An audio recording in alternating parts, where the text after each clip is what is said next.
In the past 2 years, 6 separate meta-analyses have been published on the relationship between fish consumption and type 2 diabetes. The whole point of a meta-analysis, though, is to compile together the best studies done to date and see what the overall balance of evidence shows. The fact that there are 6 different ones published recently highlights how open the question remains.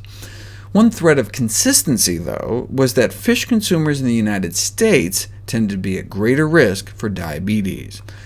If you include Europe too, then fish eaters appeared to have a 38% increased risk of diabetes. On a per-serving basis, that comes out to be about 5% increase in risk for every serving of fish one has per week. To put that into perspective, a serving of red meat is associated with a 19% increase in risk, but that's per day. Just one serving of fish a week is 5%, so a serving a day would be like a 35% increase in risk, worse than red meat. But why? Well, fish intake and omega-3 fats may increase type 2 diabetes risk by increasing blood sugar levels, as found in a review of the evidence commissioned by the U.S. government. An increase in blood sugars in diabetics given fish oil.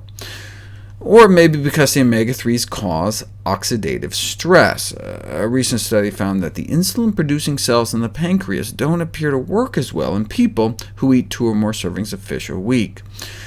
Or it may be because of the environmental contaminants that build up in fish. It all started with Agent Orange. We sprayed 20 million gallons of this stuff on Vietnam, and some of it was contaminated with trace amounts of dioxins. Though the Red Cross there estimates 1 million Vietnamese were adversely affected, what about all the servicemen, the U.S. servicemen who were exposed, spraying it across the countryside? Reports started showing up that veterans exposed to Agent Orange appeared to have higher diabetes rates than unexposed veterans, a link that's now officially recognized. These so-called persistent organic pollutants are mainly man-made industrial chemicals, and among the most hazardous compounds ever synthesized. They include dioxins, PCBs, certain chlorine-containing pesticides, all of which are highly resistant to breaking down in the environment.